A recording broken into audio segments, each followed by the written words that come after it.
Hello everybody, please welcome to my channel Jaihankar Boro Legal Forum. আজি আপোনালোকৰ আগত এটা মটৰ দুৰ্ঘটনা সম্পৰ্কত কিছু কথা আপোনালোকৰ আগত শ্বেয়াৰ কৰিব ওলাইছোঁ। তাৰ আগতে এই ভিডিঅ'টো অকণমান চাওকচোন বাৰু। চিৰাঙত ভয়ংকৰ পথ দুৰ্ঘটনা। এখন দুখন নহয়, একেলগে 6খনকৈ বাহন দুৰ্ঘটনাত পতিত হ'ল।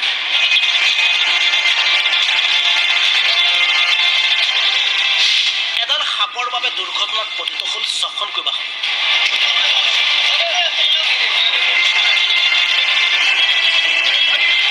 হৃদয় বিদাৰক এই পথ দুৰ্ঘটনাৰ দৃশ্য হৈছে চিৰাঙৰ ২৭ নং ৰাষ্ট্ৰীয় ঘাইপথত। দুৰ্ঘটনাত পতিত হোৱা এয়া বাহন নম্বৰ 1।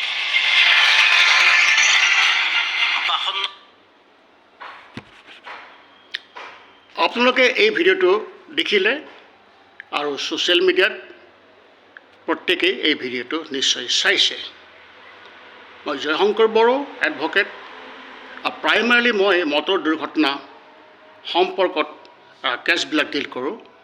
গতিকে এই দুৰ্ঘটনা সম্পৰ্কত মই আগতীয় মোৰ এই চেনেলত জয়শংকৰ বড়ো লিগেল ফৰামত এই মটৰ দুৰ্ঘটনা সম্পৰ্কত ড্ৰাইভিং সম্পৰ্কত বহুত কথাই মই ইতিমধ্যে পোষ্ট কৰিছোঁ, আপোনালোকে চাব পাৰে।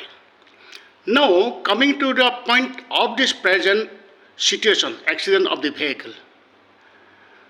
মোৰ কেনেকুৱা ভিউ এই সম্পৰ্কত মই ক'ম, কিন্তু এতিয়ালৈকে এই সম্পৰ্কত কোনো গভৰ্ণমেণ্টৰ ফালৰ পৰা, কোনো এজেঞ্চিৰ ফালৰ পৰা বা কোনো এক্সপাৰ্টৰ ফালৰ পৰা এই সম্পৰ্কে ডিছকাশ্যন মই দেখা নাই।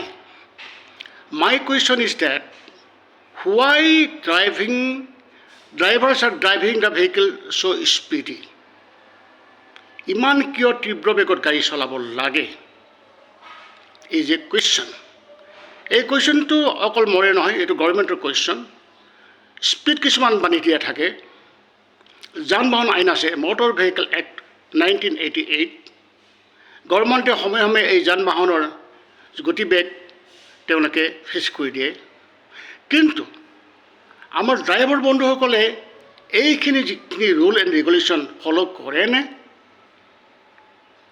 নিশ্চয় তেওঁলোকে বহুতে নিশ্চয় এই ফ'ল' নকৰে বা নাজানে, বা তেওঁলোকৰ এই বিষয়ে কোনো দে আৰ নট এৱাৰ অফ দিছ।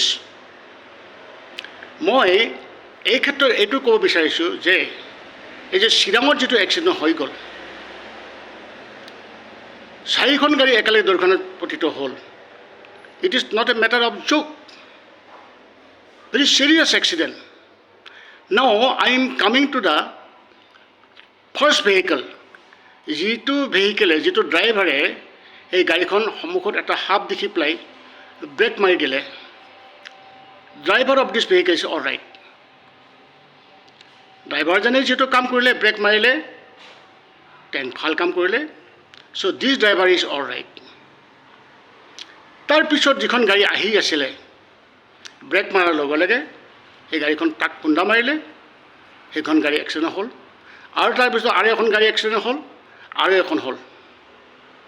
তো এটা কেছৰ কাৰণে 4টা গাড়ী এক্সিডেণ্টত ইনভলভমেণ্ট হৈ গ'ল।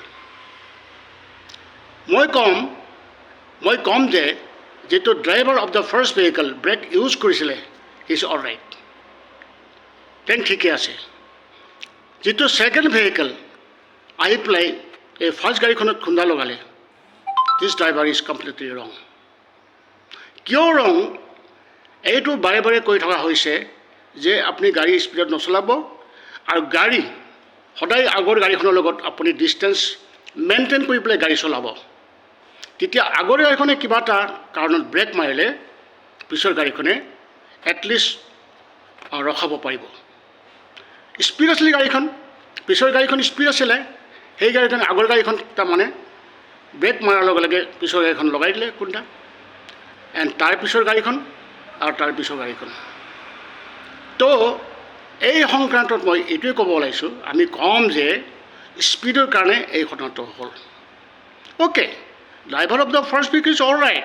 তেওঁক আগত কিবা এটা বস্তু দেখিছে, তেওঁ ব্ৰেক মাৰিছে। পিছৰ গাড়ীখনটো তেওঁ ব্ৰেক মাৰাৰ লগে লগে তেওঁ অন্ততঃ ডিষ্টেঞ্চ মেইনটেইন কৰি পেলাই ব্ৰেক মাৰি পেলাই গাড়ীখন বচাব পাৰিলেহেঁতেন। সেইকাৰণে এইটো কোৱা হৈছে যান বাহন আইনত যে সদায় ডিষ্টেঞ্চ মেইনটেইন কৰি গাড়ী চলাব। কিছুমান গাড়ীত আপুনি পিছলৈ দেখিব, অনুগ্ৰহ কৰি দূৰত্ব বজাই ৰাখক। আপোনালোকে চবেই দেখিছে, ড্ৰাইভাৰসকলেই দেখিছে, কিন্তু ড্ৰাইভাৰসকলৰ যিটো গাড়ী চলাই যিটো টেকনিক একচেপ্টেবল কেতিয়াও নহয়। গাড়ী স্পীডত চলালেই এই যে গুড ড্ৰাইভাৰ, এক্সপাৰ্ট ড্ৰাইভাৰ এইটো নুবুজায়। সেইজনে গুড ড্ৰাইভাৰ যিজনে হয়তো কেতিয়াবা স্পীডো চলাব, কিন্তু অন্যফালে চব বচাই গাড়ী চলাব, তেতিয়াহে আপুনি গুড ড্ৰাইভাৰ বুলি ক'ব লাগিব, আদাৰৱাইজ নট। সেয়েহে ড্ৰাইভাৰসকলৰ এইটো এটা অনুৰোধ থাকিব, গভৰ্ণমেণ্টে সদায় এইটো ড্ৰাইভাৰসকলক ৱাৰ্ণিং দিয়ে দিছে, আৰু ময়ো এই সম্পৰ্কত avoiding the accidents warning to drivers বুলি এটা মই প্ৰবন্ধ লিখিছোঁ, বহুত মেগাজিনত প্ৰকাশো পাইছে। গতিকে ড্ৰাইভাৰসকলে সদায় স্পীডটো মেইনটেইন কৰি চলাব, আৰু আগৰ গাড়ীখনৰ লগত পিছৰ গাড়ী যিখন যাব মেক্সিমাম ডিষ্টেঞ্চ কৰি চলাব, তেতিয়া আপুনি বহুতো এক্সিডেণ্টৰ পৰা হাত সাৰিব পাৰিব। এক্সিডেণ্ট দুই ধৰণৰ হ'ব পাৰে, এটা হ'ল নেচাৰেল এক্সিডেণ্ট আৰু এটা হ'ল মেন মেড এক্সিডেণ্ট। এই যে যিখন আগৰ গাড়ীখন হাফ দেখি পেলাই ব্ৰেক মাৰিলে, এইটো হ'ল নেচাৰেল এক্সিডেণ্ট, ব্ৰেক মাৰিবই লাগিব। কিন্তু পিছৰ যিখন গাড়ী টেং কৰি পেলাই গাড়ীখন খুন্দাই ৰাখিলে, এইটো যে মেন মেড এক্সিডেণ্ট। ড্ৰাইভাৰে টেং স্পীড চলাইছিলে, সেইকাৰণে টেং স্পীড কৰাৰ কাৰণে গাড়ীখন কণ্ট্ৰল কৰিব নোৱাৰি, ইত্যাদি বহুত ধৰণৰ কথা আছে। সেইকাৰণে ড্ৰাইভাৰ বন্ধুসকলে গাড়ী চলাওঁতে সদায় বহুত বস্তুৱে ফ'ল' কৰিব লাগে as per traffic rules regulation মতে। কিন্তু ইন দিছ পাৰ্টিকুলাৰ এক্সিডেণ্টৰ সম্পৰ্কত মই কৈছোঁ যে আপোনালোকে মিনিমাম স্পীড মেইনটেইন কৰিব গাড়ী চলাওক, 40 to 60, 60 to 70। ছেকেণ্ডলি আপোনালোকে মেইনটেইন গেপ কৰি গাড়ী চলাওক, আগৰ গাড়ীখনৰ লগত পিছৰ গাড়ীখনে মেক্সিমাম দূৰত্ব বজাই ৰাখি গাড়ী চলাওক, তেতিয়া আপুনি এইবিলাক এক্সিডেণ্টৰ পৰা হাত সাৰিব পাৰিব। Thank you very much.